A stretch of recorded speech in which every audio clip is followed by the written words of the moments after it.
So my first Surprised, but scary. question, to kind of start off the second part of this, can we bring up that slide again on the income, all the various Well, that slide might be the other way. Let's see. sources of income? Source, oh, okay. Oh, that one. Yeah. There. So my question, Dr. Crow, to you and your team is, what are the major risks to the financial model that ASU is running, especially with regard to its mission? In other words, you want to comment, what happens if we have a hiccup in international students? What happens if you have a hiccup in out-of-state students? What happens if, we have and how important is it that ASU is not able to develop its properties? Okay. I know Rick Shangri-La has already agreed, so I don't worry about philanthropy because that number, that's going nowhere and will do nothing but increase. Mr. Chairman, you gave Rick a name that we gave him long ago. So his name is a French name, Jean-Gras, Americanized or anglicized into Shangri-La, but we also call him Shangri-La. Or Utopia, one of the.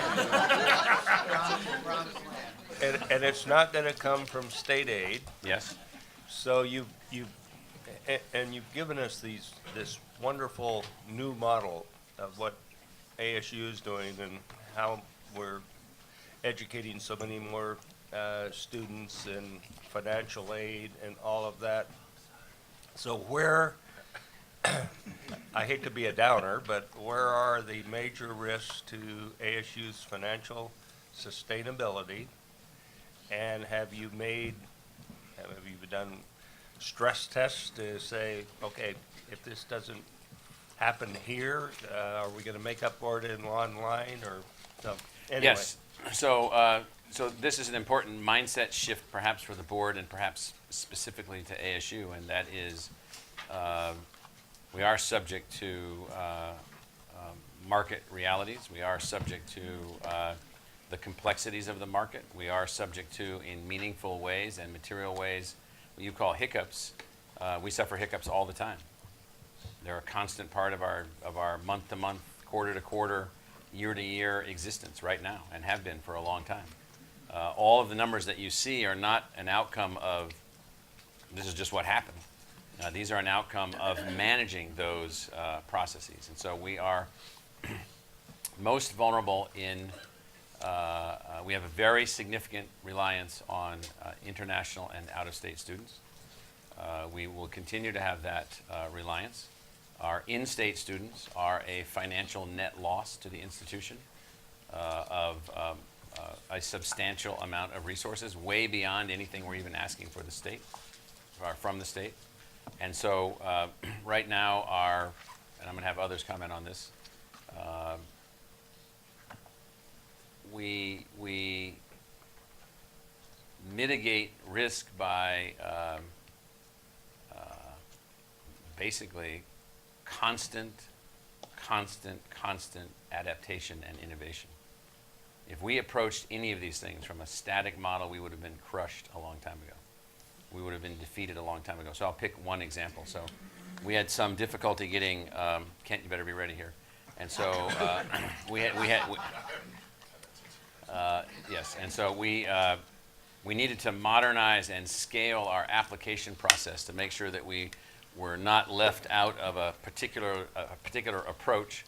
And so we are scaling right now the Common App, which is used by more than 900 colleges and universities around the country. Before this year, we weren't doing that. So Kent Hopkins, our Vice President for Enrollment Management, who has this enrollment objectives central to his executive position within the institution.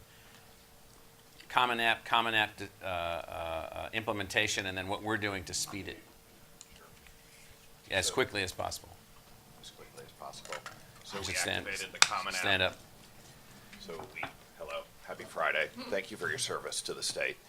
We activated the Common App on January 18th. We have 1,500 applications in this recruitment cycle. The majority of those students are from out of state or other countries. So we're thrilled about that. And then when we're in the full recruitment cycle, that just gives us another portal in addition to our university application for admission as well. So that's just one step that we've taken in a very rapid How many pace. applications will we have for the freshman class? We'll probably have around 48,000 applications. And so the way that, the reason I bring up this particular example, Mr. Chairman, it goes to this notion of risk mitigation. Now, what you called stress testing, there is no stress test. There's either you have the revenue or you don't. And so what we have to be able to do is we have to be able to adjust our model. So right now, our model is not stressed in the sense that there are structural deficits in the way the university is operating, but there are financial elements of lack of predictability that lead us to, from time to time, to have to change or downscale the number of things that we're doing, new things in particular. And so, Rich or Morgan or Mark, would you like to comment on this particular question? Rich,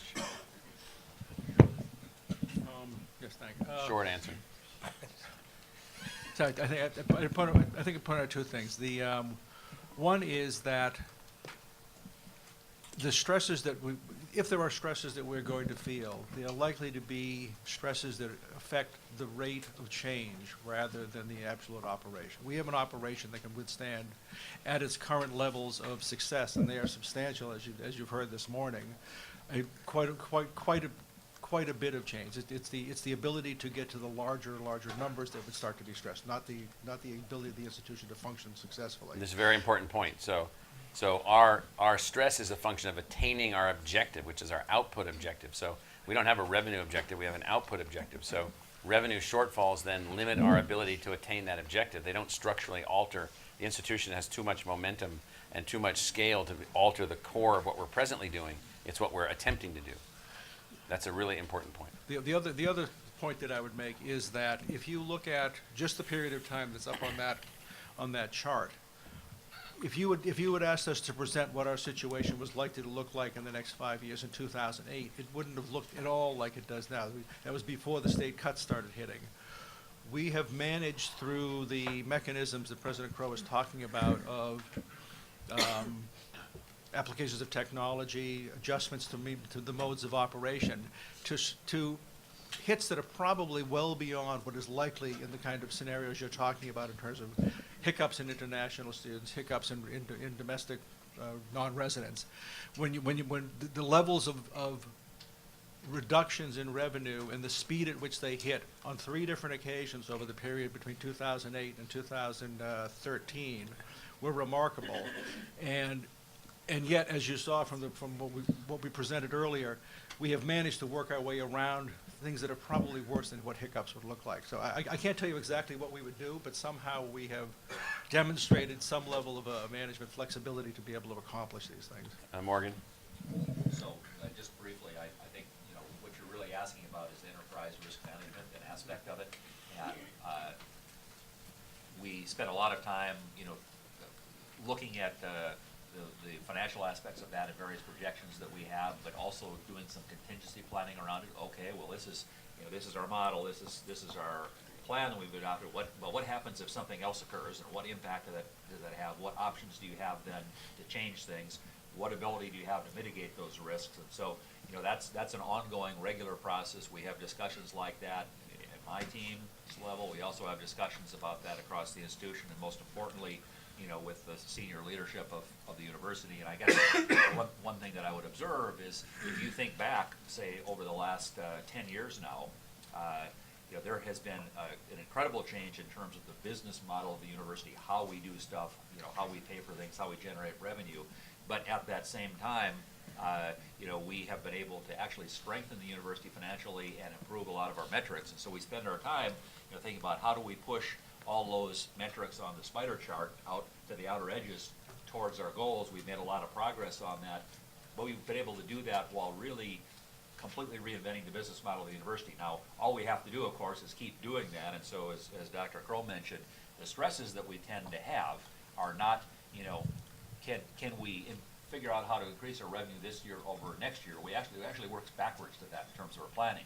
We have to do those things, and those things are gonna take, you know, more money than we have today. This is a really, really important point. And so we work backwards from the things we have to do to how much money it's gonna cost, which frankly, for someone like me, is actually stress-inducing, but it really is, it's about being a high-performing organization, and that's part of how you do it. If we were a company, we'd be, like, people would like us. But we're not a company. And we're not driven by revenue. We have no revenue objectives for the sake of revenue. That's not an objective. We have a revenue calculation of what it will take to produce that product.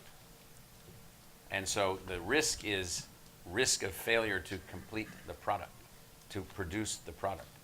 The fiscal risk at the institution, as Rich has already said, and then I'm going to have Ponch and Mark talk. Ponch first, then Mark last.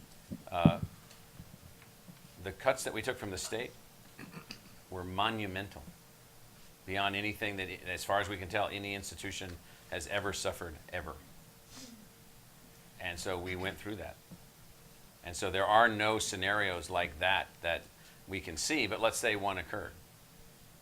Okay, we've been there before, so we would adjust again. And so we've built adjustment and adaptation and innovation into the culture of the institution, and this is something that's missing from most institutions of higher education. It's very difficult for them to do those kinds of things. Not all, but most. Punch. So I think fundamentally the approach that we are taking is a much more entrepreneurial mindset, and entrepreneurial mindset does possess risks associated with that, so it's well understood. But what we are doing to mitigate the risks is we are approaching it in multiple fronts in terms of securing resources, and even research as an example. We don't rely, I mean, the constant comment people will make is, oh, but the federal government's investments in research is flattening, or, you know, with index of inflation going down. And we would say that if you're relying only on that as your means of advancing your ideas, then surely you are at risk.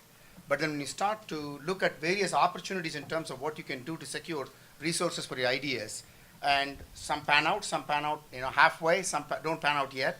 But that's the kind of strategy that we use, a multi-pronged strategy. And what you've heard today is the multiple avenues of trying to see how we can, you know, create these resource bases. And so when President Crow says we go to Sydney, Australia, it is one other way in which we can secure additional resources. So it's a constant mechanism of advancing, you know, maybe 3 to 4 times the resource base in order that we might achieve the resource that we need. So Jim, you and I were in Abu Dhabi recently, and we got out of a very out of a car into a very hot little parking lot of a really crummy little tiny little building, and we walked inside, and there was a small staff in there, and it was the National Space Agency of the United Arab Emirates. And why were we visiting the director of the National Space Agency of the United Arab Emirates? Well, in this pursuit for resources, ASU has found a partner in the UAE Space Agency, and one of our faculty members is building instrumentation under a $15 million contract with the space agency. And so because we were in UAE, it was an opportunity to stop by and express our institutional interest in the expansion of that relationship, and what it could mean for UAE, but what it could mean for ASU, our students, our resource base, and just the possibility of continuing to expand our space-related efforts here at ASU. Yesterday, we were visited for the entire day by President Trump's nominee to head the National Aeronautics and Space Administration. Why would that particular congressman from Oklahoma spend a full day here prior to his hopeful confirmation by the Senate?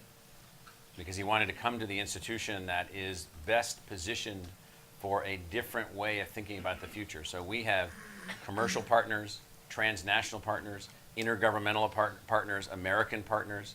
We have partners with in this space exploration level of activity, and so that's why he was here, was to see where he needed to help move NASA forward into the future. So this notion about risk, so the way that we mitigate risk is to constantly adjust. Now, if you're working in some kinds of private sector organizations, well, that's their key to survival. And it turns out that institutions like universities had been static for decades and decades and decades, running like the, like this, just a regular government agency. And that worked for a while and was successful for a while, but not the way that we work. So, Mark? Well, I would just conclude by saying that the things that have been talked about reflect the cultural change within the institution over many years. You have to be culturally adroit in how you're going to tackle these issues, which means that you don't see these things as a surprise or a shock, but rather this is what we do every day in terms of how we're going to manage the institution. And we've done that through organizational changes when we've had to, or when they've been the right thing to do. They've also brought other advantages to us. And so it's all these things that my colleagues have talked about and the president's talked about, which is how do we do all this? Well, it's because it's not a sense of operating the institution in a static way. It's acknowledging what it is we do. So when we get honored for being innovative, it's not, that's great, but it's because we do that daily. It's how we do that. So when we're doing adaptive learning technologies, very often we're getting those companies actually to do the work to develop the product. We're not paying for it because they want to be able to use ASU as the platform through which their product gets used. Which requires a transactional deal to work with that third party to develop that technology with them. Rick, just comment on the educational technology accelerator that we put in place. So I think one of the things that we've done, and we came to this after a couple of years, is that we were taking in and partnering with so many private companies in the educational technology space. In fact, as President Crow mentioned, we have about 140 different companies we work with. As they come onto the ASU platform, they're able to take their technology. We use it to our benefit, obviously, but at the end of the day, they get a big boost in the marketplace by having an affiliation with Arizona State University. So we now have an educational technology accelerator that brings in somewhere between 6 to 8 companies twice a year, where we take a small part of equity in those companies, and in return, they're provided with a chance to test or pilot their technology on the ASU platform. In many cases, we also benefit from that as a university because we're able to use that technology in some dimension of one of our programs that we're offering. But at the end of the day, we then also benefit as those companies become more successful.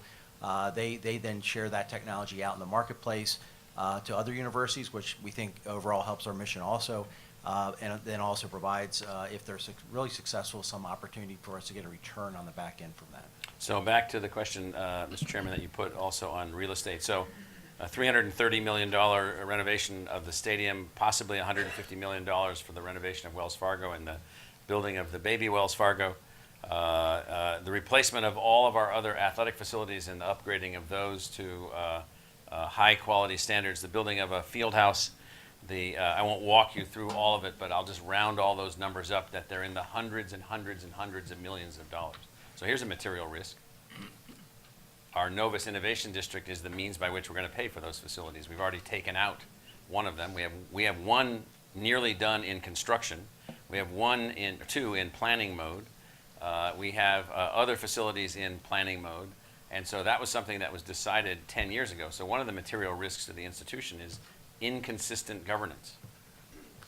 That's a very, very significant risk to the institution. It takes a long time to do these kinds of things. And so what we've got is we've got inconsistent governance. We spent 3 years designing the idea of the athletic facilities district. We spent a year advancing it politically. We spent another year securing it politically, another year advancing the relationship with the county. Why? Just to back up. So this football stadium, which led us to realize that it was completely destroyed by its multiple purposes of uses when the community asked to house the Arizona Cardinals there, the stadium ended up getting wrecked. The north end had a $12 million emergency to keep it open structural readjustment. We were told just to replace the north end from a structural perspective would be $60 million, no improvement to the stadium whatsoever, just to keep it alive, just to keep the stadium alive. So we said, well, why would we spend $72 million just to keep one part of a decaying facility for which we had no revenue stream to invest in the facility itself? I won't belabor the point that, you know, we had to figure out how to maintain a national class, collegiate class football stadium that was modern, as well as all of these other facilities, but there's no state revenue to do it. There's no, the university's revenue, if we had to divert revenue to that, you know, we'd be closing colleges and eliminating academic programs to pay for football teams. Well, and not only that, it now goes well beyond the revenue for athletic facilities. It's now also been fully integrated into the financial modeling, the design and planning, the entire future vision of the development of the institution. Yes, completely, totally. And then, So, you know, now it's a little late in the day to just say, oh, we're not going to do that. right, so Colleen Jennings-Rogensack, who is a university vice president, and then what are we going to do with the stadium and the other facilities in service to the community for which we have no public investment? So one of the things that we'll be able to do is we're looking at the stadium as a 365 facility, a facility that not only supports what happens internal to the institutions with students, faculty, and staff, but external with all of our community partners and the cities around. With the addition of Wells Fargo and that renovation and our new MPA, our new facility, we'll be able to build conference center. This town doesn't have a conference center, so we'll be able to attract larger businesses. We'll be able to attract think tanks. We can have We'll an be able outdoor to meeting host with a number of 50,000 people. things. And with Novus, we'll have the hotel space to do it. We'll have a new parking structure to do it. So it really is going to add not only a lot to ASU, to the community, to the state, but it creates a model by which every other university across and college across this country is figuring out what to do with their spaces. And I've been doing some work in London with our Future London folks who are doing a similar thing with the Olympic villages and the stadiums that are left undone. So it's really addressing an international problem, and we're the first to do it. So to the, Mr. Chairman, to your comment about risk, and then lastly, I'm going to come to what we need. So we believe that we can manage the operational risk associated with the institution, but it requires constant innovation, constant diligence, and an annual fluctuation of how many new things we can do or not. And so right now, the budget team within the university, I didn't see some people here, but some of the Lisa Frace is here, the director of budget. Others is here, Sheila Ainley, who's the academic CFO of the institution, and Joanne Wamsley, who's the vice president for finance within the institution, and others that are here. The team that's here, the team that we have, is trying to manage in a sense, it's the attainment of this. How much of this can we do, and on what time frame can we do it? And so if we don't get enough revenue in a given year because our international students are down, or this is down, or that is down, or we didn't win the research grants or whatever, then we can't move forward as fast. The material risk for us is this instability of the environment that we live in. Oh, well, let's go ahead and launch $1 billion of projects. I don't know how many of you have ever done $1 billion of projects, but let's go ahead and launch $1 billion of projects after 10 years of public policy decisions. And then let's just have some guy show up and then just decide all of a sudden, well, maybe we're not going to do that anymore. So that's a risk. That's a material risk. And if we were a corporation, which we're not, we would look at that as a risk. And we would take that risk on. And we would find a way to mediate that risk. We'd have to. We would have to. It's a well-chosen verb, Dr. Mediate.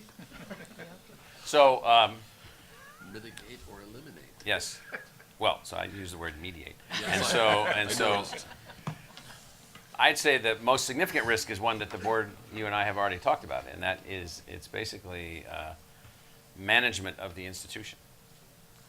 So if, as we have in the room here, many of the senior officers of the university, and so there's a flow of people, and I think we've taken 100 people through leadership academies, and we've got 25 people that have been selected that are working in more intensive leadership experiences, and we're sending people to Oxford and Cambridge and Stanford and Harvard and other places to do executive education programs, and then we have our own executive education programs, and then we have another one that we're doing with Georgetown, and what are we sending to that one, like 5 people a year or something like that, 4?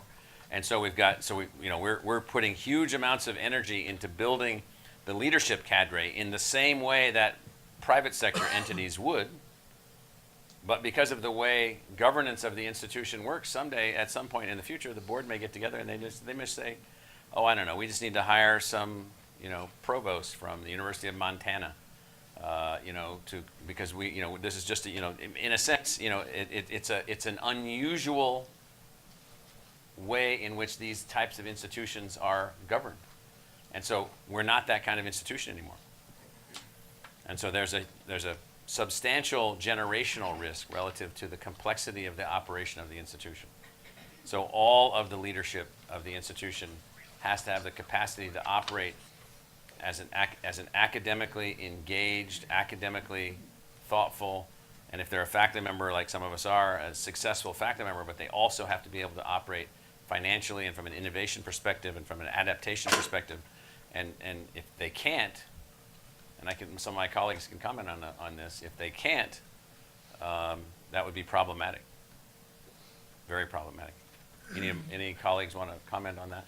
Mr. Chairman, question for Michael. Yes. What's going to happen for out-of-state students? Is it all California students or is it others out of state? Not all of our students are from California. We have significant, Kent will give us the details, but the question was not California. They're not all from California. So where do our out-of-state students come from? So if we look specifically at, thank you very much. If we look specifically at our undergraduate and graduate enrollment, our immersion campus and our online, we have 12,000 students from California. But he was asking about 12,000. students from other states. Right. There are about 20,000 students from other states. Wow, that's great. Now that's online and immersion. So that's both. That's good. And Just so, looking at risk factors, so I was wondering. so in fact, risk factors, all kinds of risk factors. So we're also working on every possible level. I mean, we're working at political levels in the state of Utah. We're working at political levels in the state of California. We're working on strategic partnerships in the state of California and the state of Utah relative to engagement with students, large numbers of students. We're a part of activities associated with thinking through whole new education models at very large scales in California without going into too much detail. We're working with local community colleges to try to advance new models to accelerate the number of bachelor's degrees that we might be able to develop together. So we're working on that as a model for a lower cost option. And so all of these things are risk mitigators in the sense the risk is the non-attainment of the goal. That's the risk. Michael, when you consider other options inside the state for either physical structure or somewhat limited physical structure, what are you all looking at this point? We have a proposal that I don't want to go into detail in this setting to launch an effort with a community college to advance a baccalaureate degree granting combined institution on a physical site. But ASU is the grantor of the Yes. baccalaureate degree. Right. Very cool. And we're the ASU is the grantor of the bachelor's degree. Yes. As we are in the two small cases that we have at Eastern. The most important is Eastern Arizona College, where we're doing that now, but only in a couple of degrees. And now Yuma Western, yeah. So a follow-up question, and I worked it the other way, but I can see how you're working to your goal, but let's just say there were hiccups. Which of the goals would suffer the most? In other words, hopefully freshman retention wouldn't fall by the wayside, hopefully. All of them.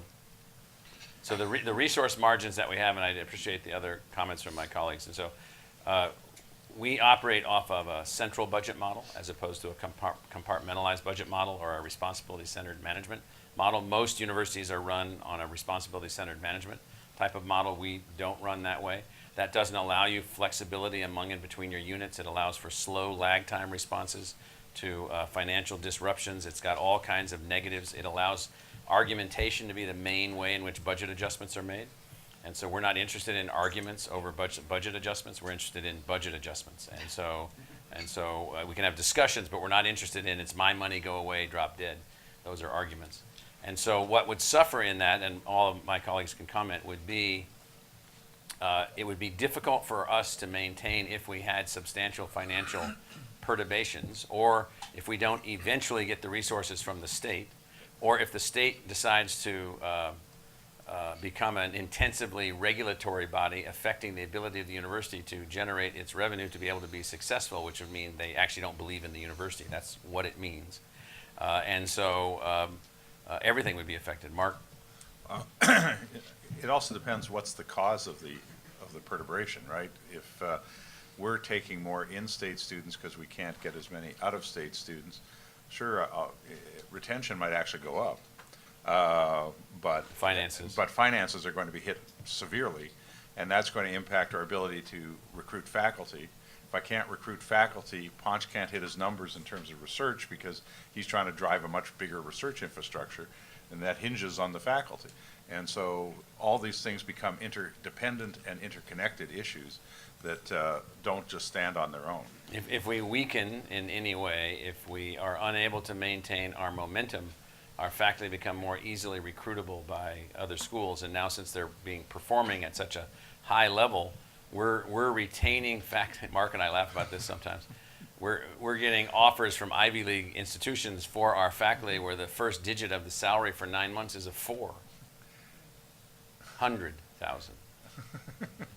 And so, we're not in a position, except on very rare occasions, where we're compensating faculty members at that level, a handful.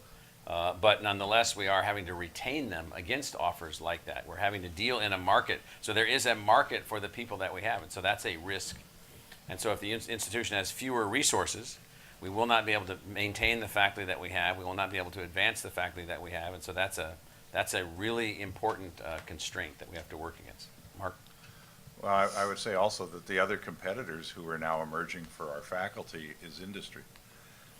Increasingly, we're fending off Google and others who are looking at our faculty. Not just fending them off, but I won't say they lie to us, but kind of they lie to us. Twice. And the way that works is they say, well, Ram, you're like the best 3D printer visualization specialist in biomedical engineering that the world has ever seen.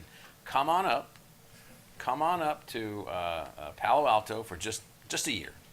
I'm going to cover all your costs. The university's going to let you come up there on leave, and no problem. I'm going to give you $20 million, $30 million, $50 million to invest in anything you want. And then you'll go back to the university. And then we say, okay, we'll let you go only on your agreement to come back. But then about 6 months later, you then call back and say, oh, I'm not coming back. They have offered me $1 million signing bonus. $1 million signing bonus.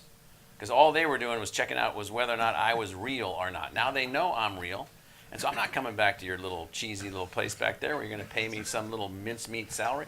I'm staying up here with the big boys and the big girls. And so we have had that problem twice. Yes, the second one's there. Yeah, or second will one be is there just left. shortly. Yeah, Did well, did we he's going poison back. the first one? Comment. Is he coming back?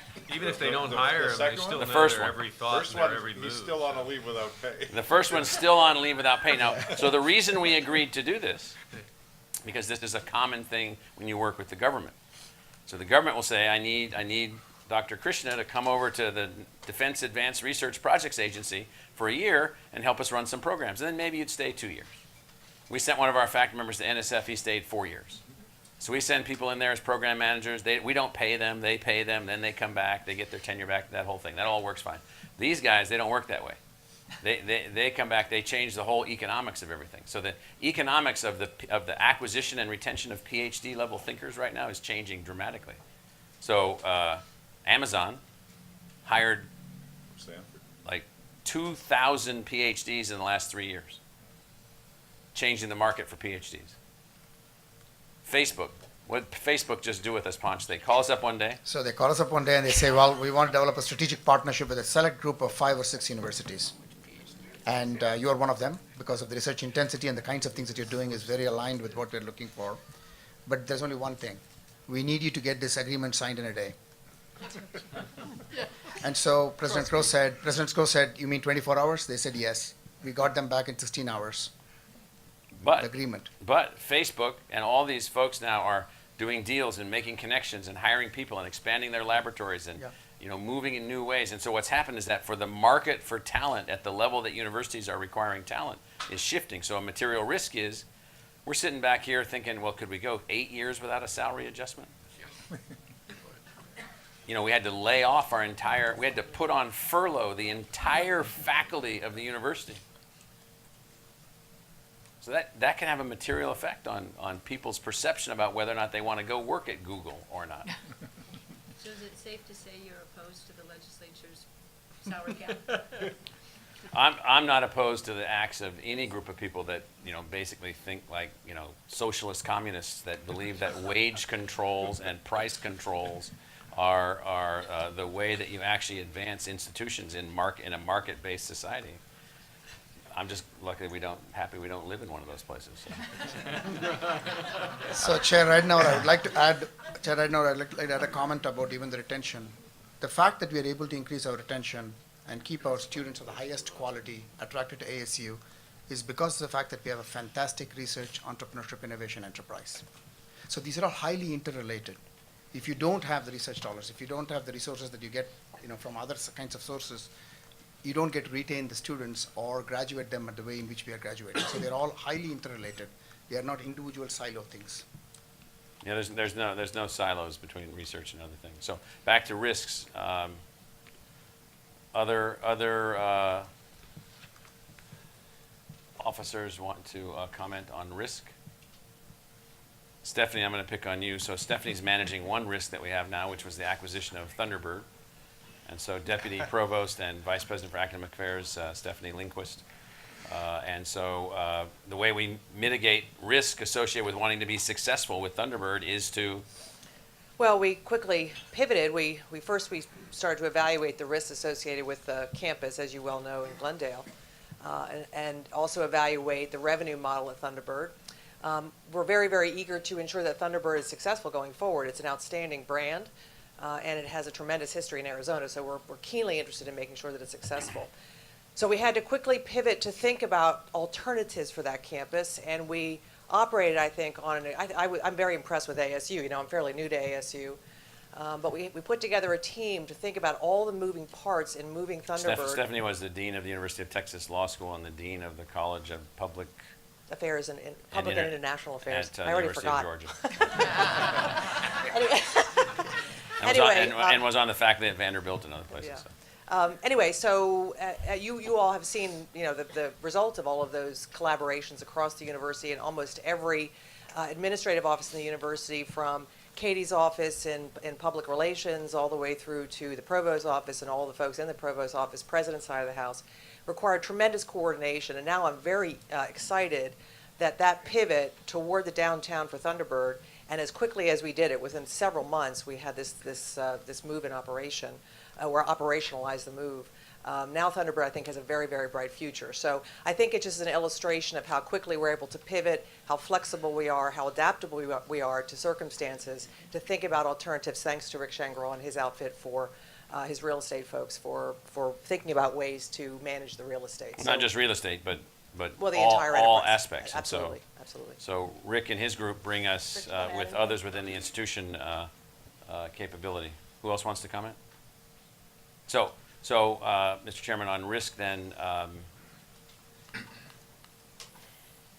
let me just turn to what is needed from the board. And so you have, at least as one of your universities, basically a market-driven enterprise, free-floating in the space of market, with an endowment equivalent from the state. Let's just go back to this chart. So think of this as this blue, the state resources, as an endowment payout. So what we need from the state is the endowment's too small.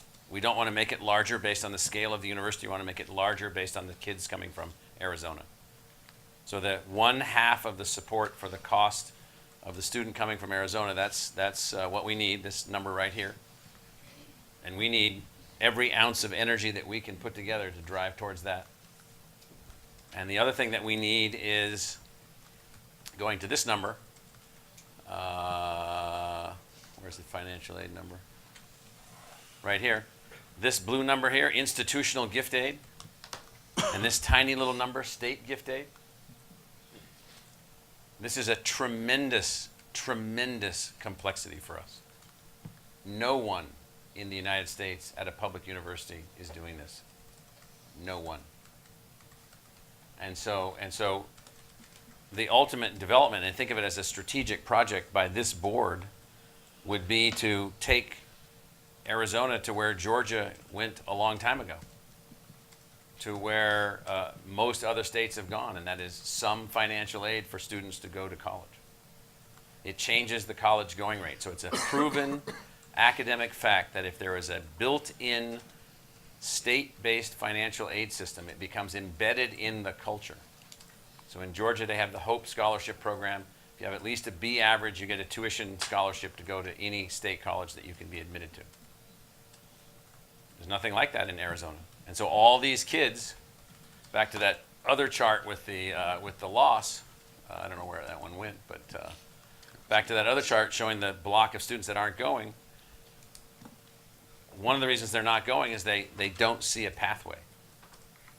And so a strategic objective of this board could be a financial aid system for the state. You know, looking at that number. If that financial aid system existed, more university resources could go to the improvement of the university, the expansion of the programs, the enhancement of the quality of the programs, the enhancements of the other things. Our retention rate would shoot through the roof. So why aren't we seeking that right now? This board, in my view, has not been able to focus yet on that as an objective. And this is not this board as you all sitting here. I mean this board as in it's not been pursued for decades. Well, it seems to me we're in the middle of a still developing conversation, and we're in the term setting phase of the conversation about the whole model around tuition and aid.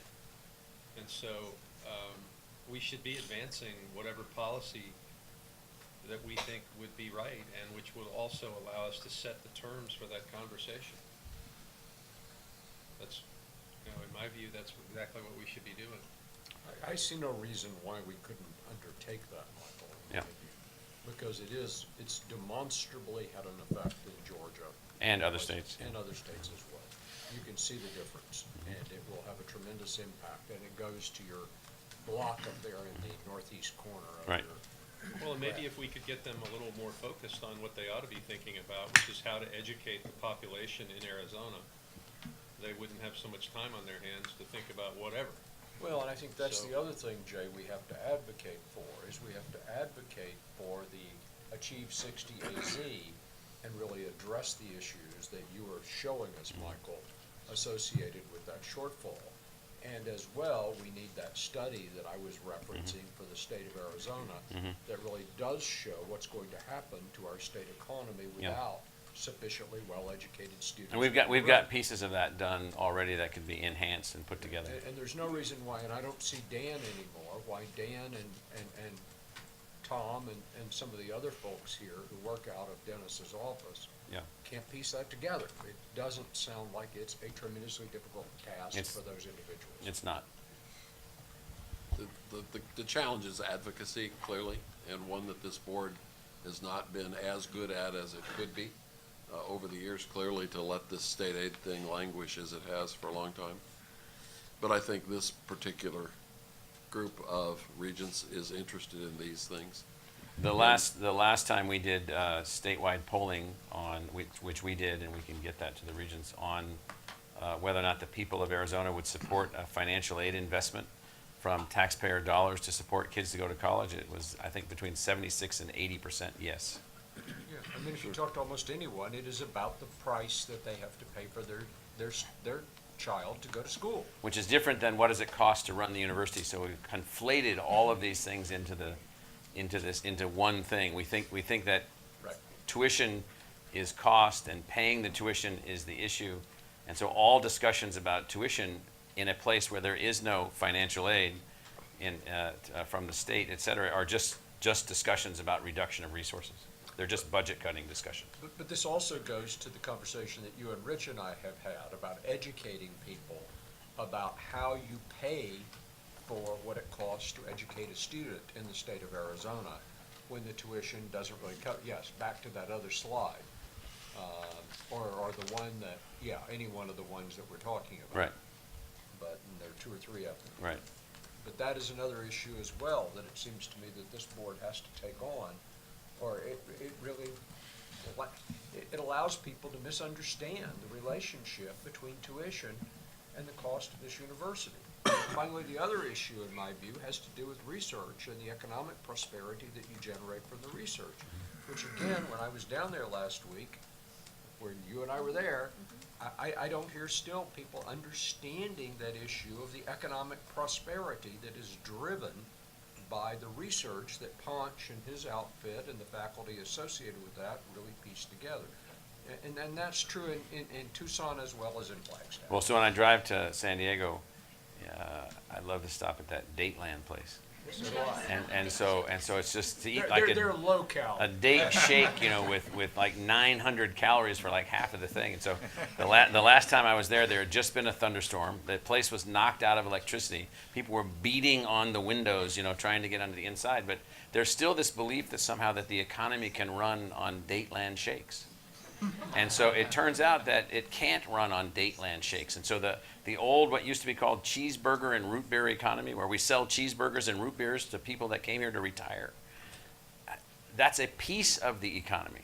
If we do not have an economy capable of driving forward economic opportunity into industries that don't exist, driving up wages and per capita GDP, then we're in for issues that we haven't even begun to feel the negative sting of yet. And they will be substantial. And it is amazing to me that there is no general consensus that this, in fact, is the case, that Dateland will not be the future by itself. They're really good, though. Larry, Just do you out think of all three curiosity. universities should go together? Well, You're thinking about a branch campus? No. We haven't thought about that. I thought you would say that's a land grant mission that Yes. needs to go to U of A, yeah. We're working fast and furiously in Lake Havasu City right now. So. And doing very well. The city leaders, the city managers, the city community is working very vigorously and positively with us to expand our activities there. So. Larry, you were going to say something? No, you were asking if all three universities should go together. My only point about the research is that Tucson is heavily driven by the kind of research that comes out of that institution, just as we are here by what comes out of this institution. And even though it's much, much smaller at NAU, in that limited area of virology and biomedical, there is some impact there as well at Flagstaff and NAU. Well, there's also a big impact from the people that are produced at all three institutions. Of and so, course. yeah. And there's a huge impact on that, on all three economies by the students who are there and the faculty and the staff associated with it. So that, back to your earlier point of being an economic driver, my only point was I think there are some very basic things that our state needs to understand. And one of them happens to be about research, but the other is how you basically pay for the education of a student. Yes. So we have a golden opportunity, and I'm going to ask, Eileen and others. Karen? Karen, Yeah, Mr. Chairman, I I was just going to missed say, your, for, I think, far too long, we've allowed the conversation to be about the expense of educating a student as opposed to the investment in educating a student.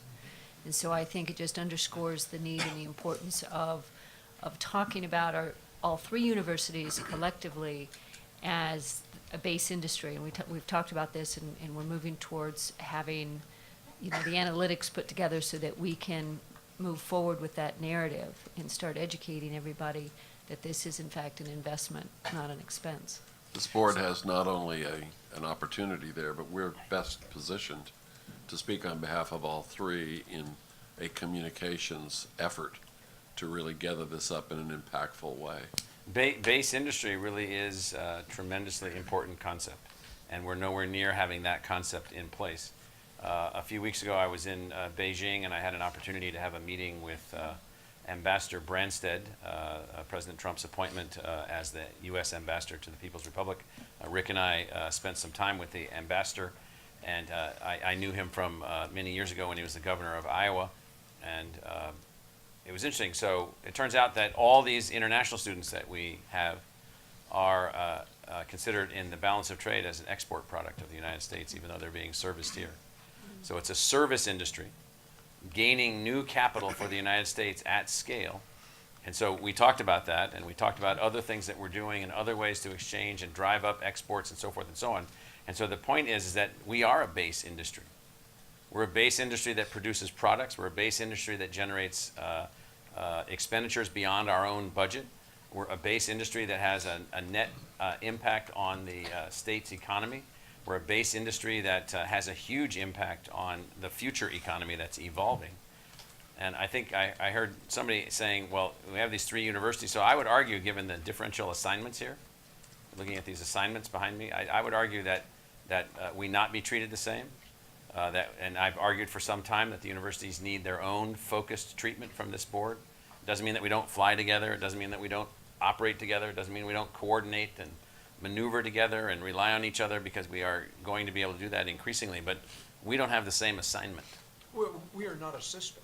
Right. We're not a system like you find in Colorado and a lot of other states. We really are 3 universities that happen to have a single board. Yes. And there's a certain efficiency and desirability to that, but the trap that you get to is thinking of it as a system, which it is not. So, which is why we need separate data for the 3 institutions. No, and we have that. We have separate data. But we need to be prepared to talk about that separately as well. Right. So this is an example where looking at the institutions separately and together, and we're making progress in every category. So it's all good and positive, but it's not the same, and it's not the same for different reasons.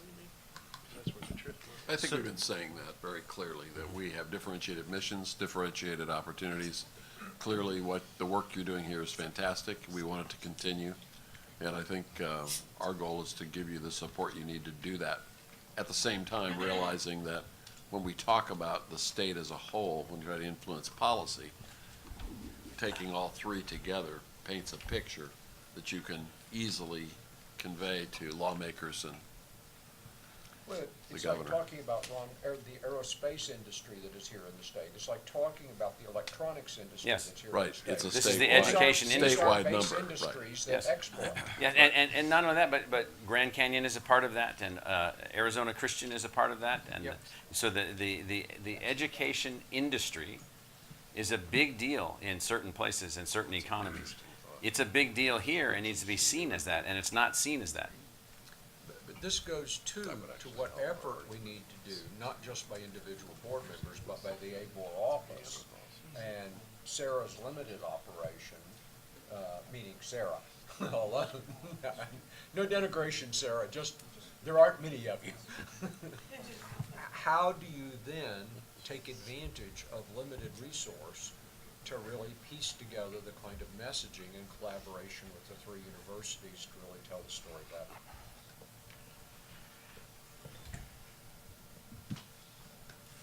And even more critical to that, and we sit in a lot of these ABOR meetings, and we know about financial aid. We know what a difference that would make if there was some state-based financial aid, and if they just help us with the 50%, the model that we're advocating.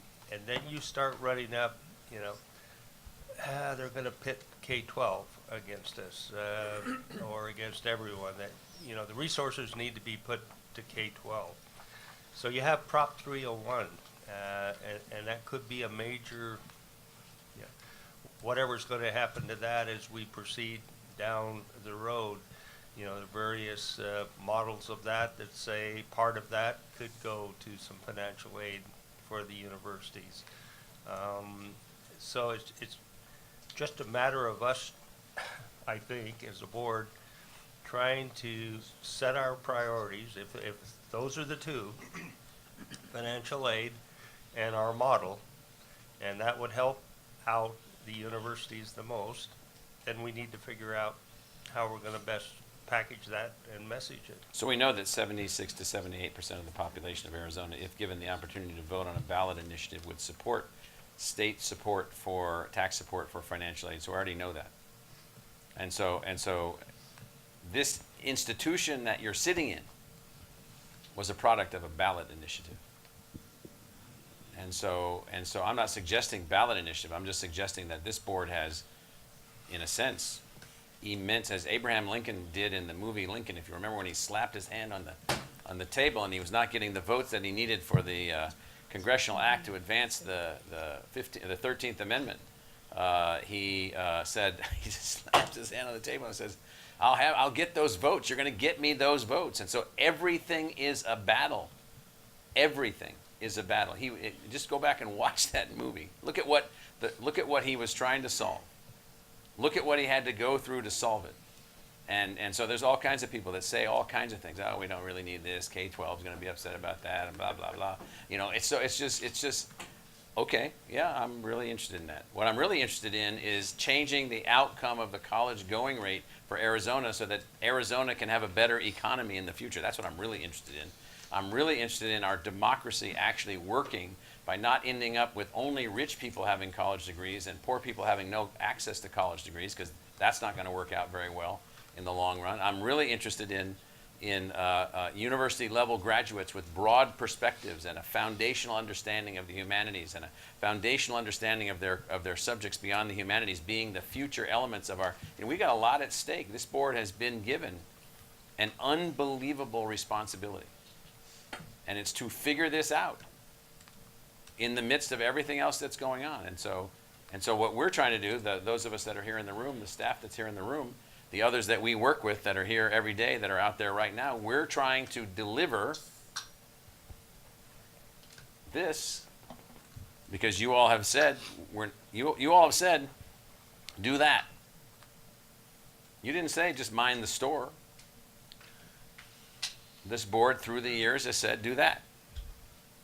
Okay. The people aren't going to fund it. I'll go all the way back to that. The bottom bullet on that point. The responsibility is not one that is conditional upon the actions of the legislature. It is ASU's responsibility to find the means to fulfill its charter while seeking appropriate and fair public investment in the costs of education for Arizona resident students. Okay? And so what's really needed from my perspective from this board is leadership. This is a leadership board. It's a small board.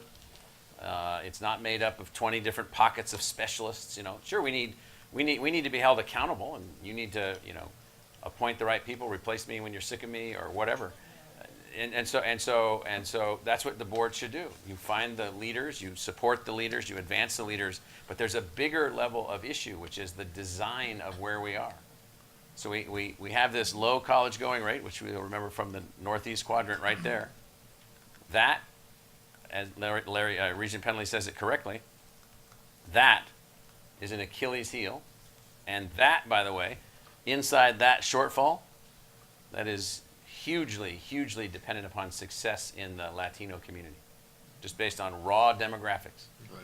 Solve that or die.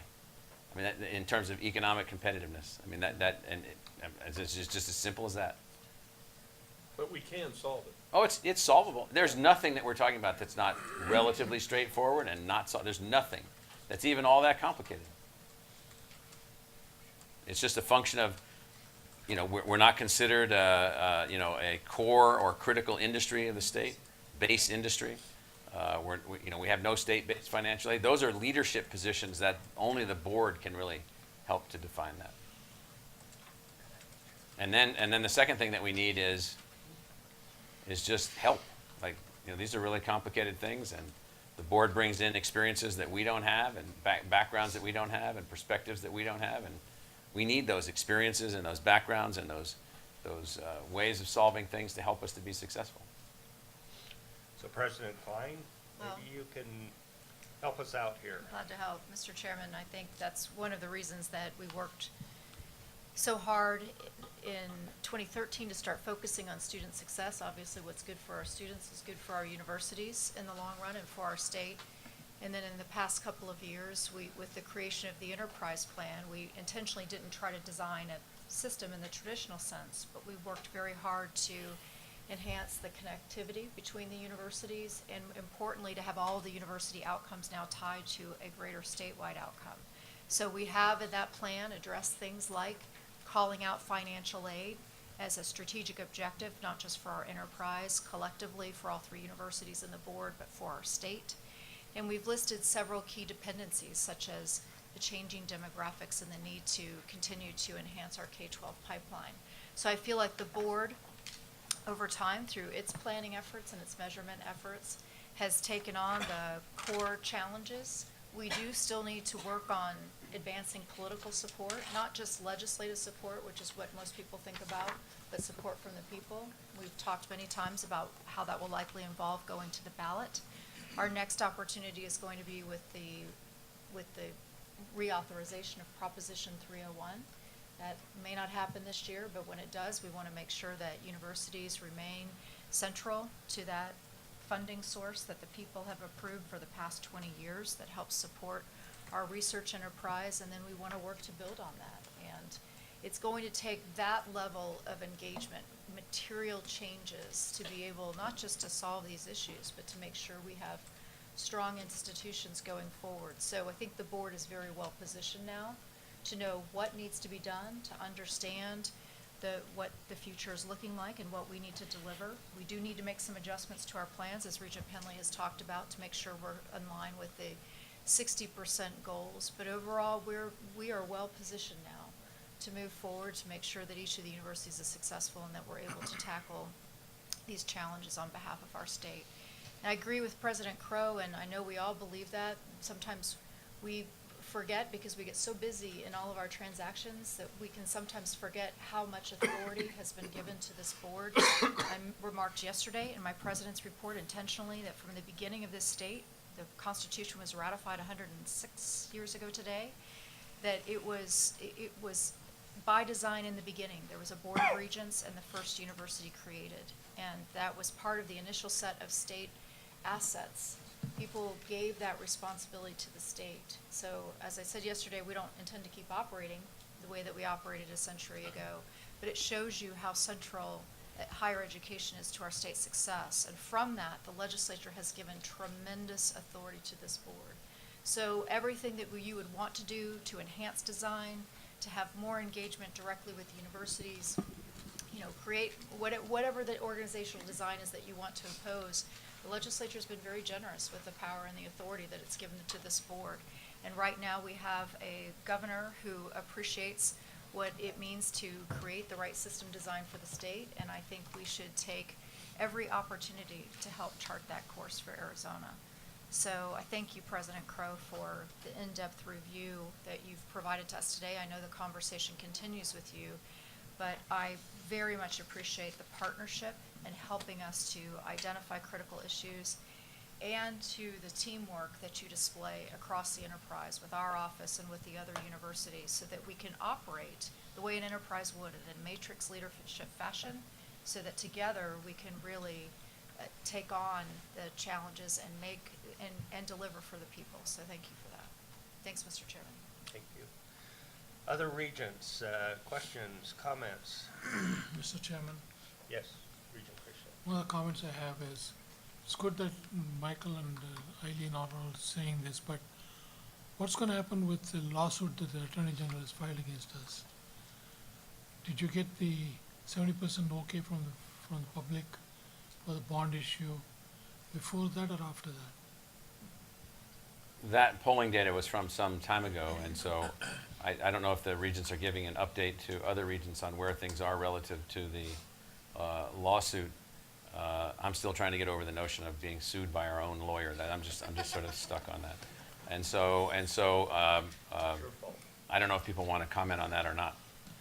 So we're gonna have Jose comment on that because it's his fault.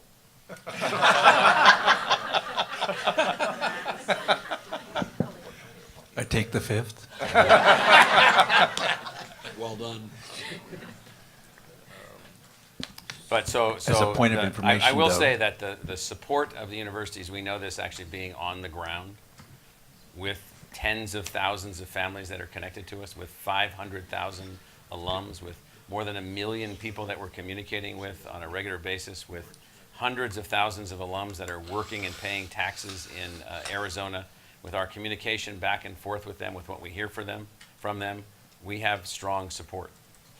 So I'm going to comment also, so, when all's said and done, you know, we are at the finish line, so anything can happen, and I might have to pull these words back somewhere along the line. But I'm not so sure the AG suit wasn't a boon to us. And by that I mean, I'll bet within the last 6 months, more statistics and facts have gone out about what the universities are doing, the financial aid, the real cost as opposed to the sticker cost. I think it's part of educating the public. Now you'll have people that will look at those and they say, well, my child, you know, is paying full freight or doing this or doing that.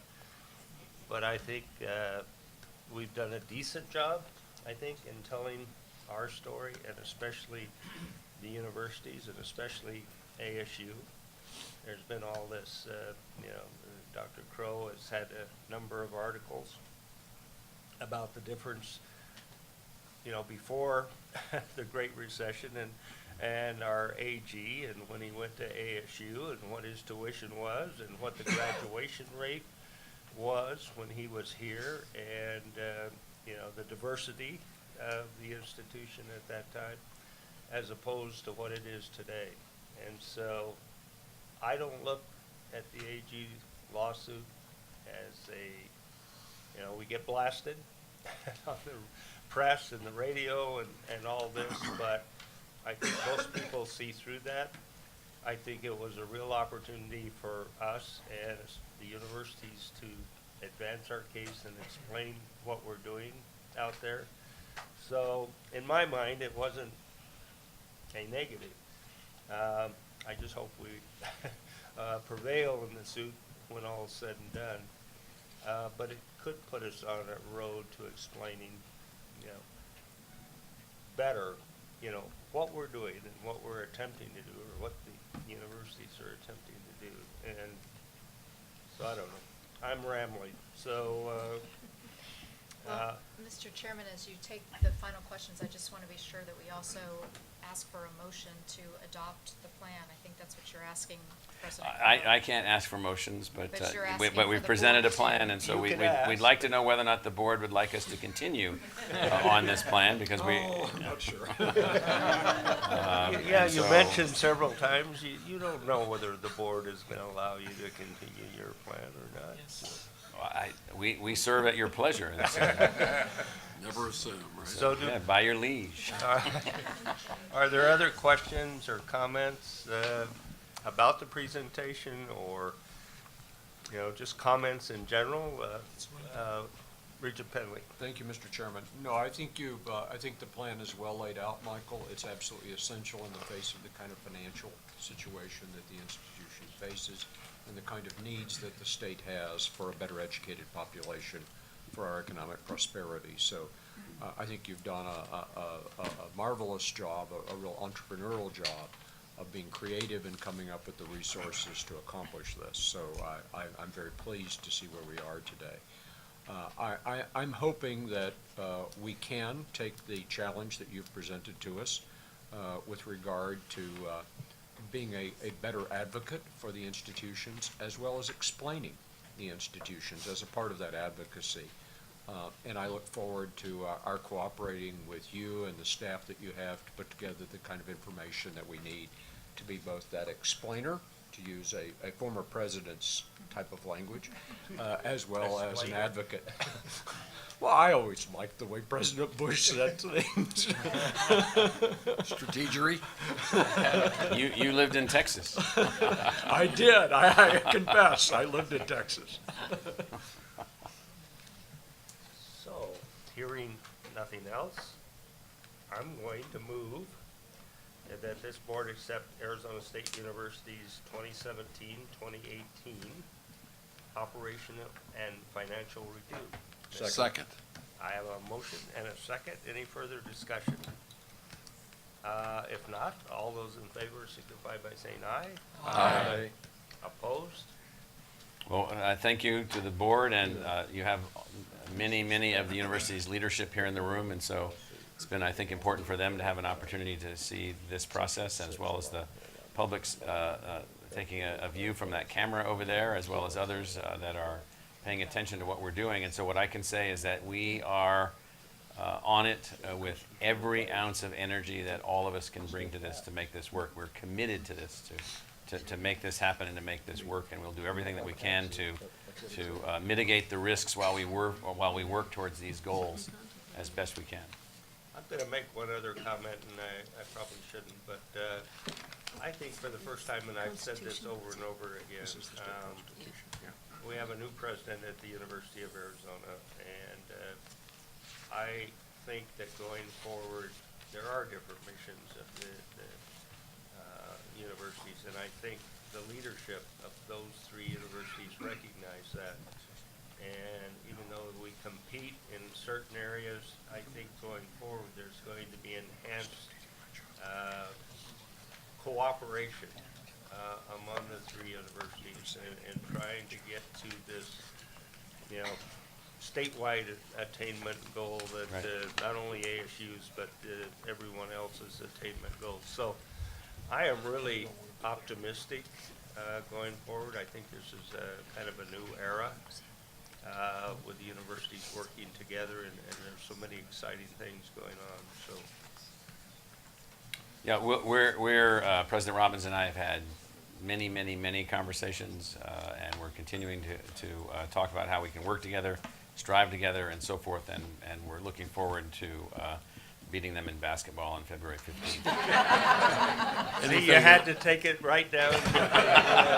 Anything is possible, Dr. It Crow. could be a really good game. I think it will be. Dr. Crow, we have often times to interact with you and express our appreciation for your leadership, but while your team is here, I want them to know how much this board appreciates the fact that you've surrounded yourself with outstanding leaders.